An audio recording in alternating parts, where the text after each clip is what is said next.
dahil matatanda ko araw-araw na matulog. Para po sa mga teacher din po. Gumawa po ako ng tula habang nagre-rest sa pinag-practice. Ito po muna sa pamilya po. Ang pamilya. Ang isang pamilya ay isang institusyon. Tinutulungan ng mga anak ng tamang leksyon. Kasama natin sila sa mahabang panahon sa hirap mat ginhawa, sagana mat kagutom. Ang pagiging magulang ay isang sakripisyo na iaalay sa anak ang buong pagkatao. Mabait man ito o matigas man ang ulo ay hindi mapapangkayan ang pagmamahal mo. Mula sa pagkasilang ng mahal mong anak, gabi-gabi mo rin itong niyayakap. Walang pakialam kahit ikaw ay napuyat, bakit nasa tabi mo lang ang iyong anak.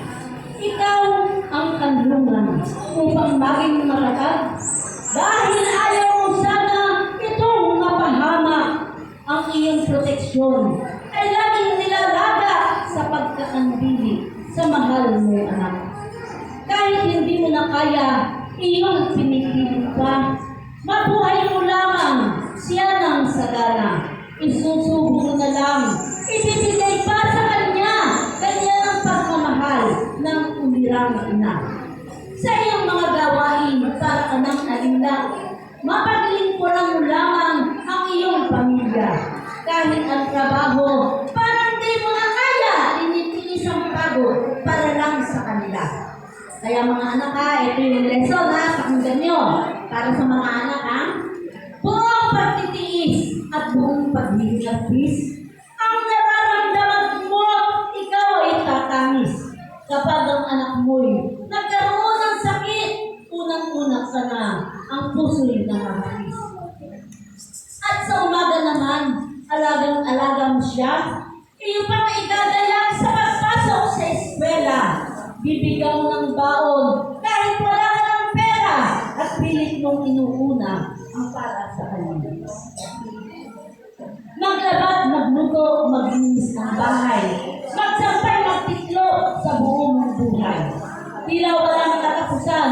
Ang gawaing bahay, kawawa naman pala ang mahal mong nanay. Ang buong kabat, ganyan din naman ang dakila mong ama. Pilit pinagkakasya ang pera sa bulsa. Sa may magandang trabaho, wala itong problema. Paano kung maliit lang ang sweldo at konti lang ang kita. Ang buong kabataan at buong kalakasan, lahat ay gagawin para sa kinabukasan. Iniintindi lahat ang pangangailangan, gagawa ng solusyon kung kinakailangan. Ang papel na magulang ay isang kurso. Nakadalasan dito sila ang agrabyado. Wala namang bayad at wala rin sweldo. Pagbibintangan ka pa ng di batas na trato. Yan po sa mga anak na si Lola. Isipin mo na lang kung ikay pinabayaan at hindi ka kinandili ng iyong mga magulang. Lalaki ka pa ba na may katalinuhan o sadyang tamad ka at ayaw makukusan? Iyan ang pagmamahal sa'yo ng iyong magulang. Bakit ba nagreklamo ka kapag nauutusan?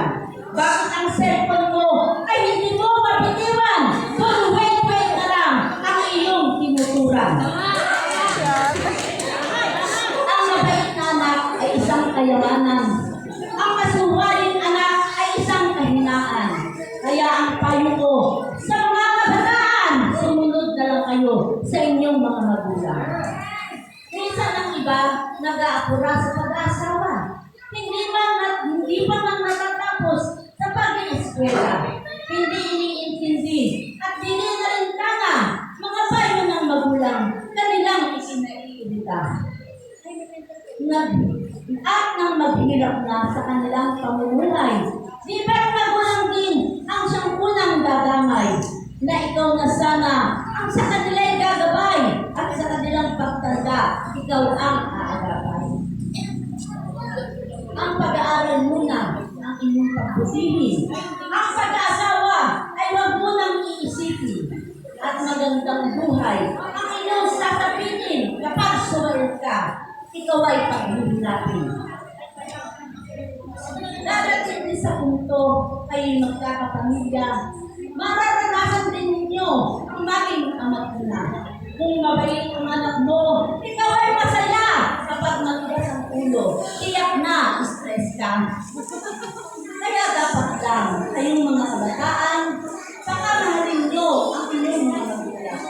Habang sila pa ay inyong nasisilayan at hindi pa sila kinukuha ni kamagayan. Ipamalas ninyo at inyo rin ipadama ang mga magulang sa inyo'y mahalaga habang sila'y patuloy pang humihinga, respeto at pagmamahal ang kailangan nila. Isipin mo na lang mga ikay bata pa kung anong pagmamahal ang kanilang ginawa.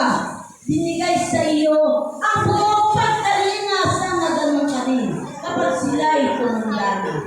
Ang mga magulang ay regalo ng Diyos na kung saan ang anak ay dapat napasakop dahil kung hinayaan ka at di ka kinuklo, baka lalabas ka lang na isang bulabos. Tandaan natin ang ikalimang utos. Igalang ang mga magulang at mahalin lubos upang ang buhay mo'y di agad matapos, sundin mo lang ang Bibliyang siyang nagtutos. Ito naman po ay para sa mga teacher. Yung kanina po ay para sa mga magulang. Ito po ay inilas ko lang kaya kung di man po masyadong maganda ay nasa ulit ko lang. Para naman po sa ating mga teacher, ito po ang ating inandang tulad. At sa mga guro na siyang tagapagturo, dito sa paaralan ay kanilang binubuo. Ang aral na mabuti ay kanilang sinusubo, paghugas sa mga mag-aaral ay kanilang tinuturo. Lubhang napakahirap ng profesyon ito. Ang buong buhay mo'y iaalay sa ibang tao. Mula kabataan mo hanggang pagputi ng buhok mo, ang buong buhay mo, pati na ang iyong pagsasalo. Minsan nawawalan ka ng panahon sa sarili mong tahanan dahil puro sa paaralan, buhay mo'y inilaan. Minsan pati asawa mo, ikaw ay pinaghahanapan na kahit konting lambindan, ito'y iyong napapabayaan. Pag-ising mo sa umaga, ikay naghahanda na upang ipagpatuloy ang buhay mo sa eskwela. Pagdating naman ng gabi, ikay gumagawa pa ng iyong ituturo sa kinabukasan ng umaga. Ang iyong mga estudyante, kapag natapos na, ikaw ang unang-unang natutuwa sa tagumpay nila. Ang iyong mga pagpapagal ay dinawalan ng halaga dahil ang tagumpay nila ay nakabahagi ka sa atin. Malayo na ang narating ng iba mong naging eskwela. Minsan ay nakalulungkot, di ka man lang nila naalala. Upang magpasalamat sa iyo sa tagumpay na natamasa kapag nakita kayo, halos di ka pa nakikilala. Nakakahanga kayo, mga guro ng paaralan. Ang kahinahunan ninyo ay hindi mapapagtayan. Napapakasamahan ninyo ang iba't ibang kaugalian ng mga batang makukulit, mabait man o magaspang. Maraming salamat.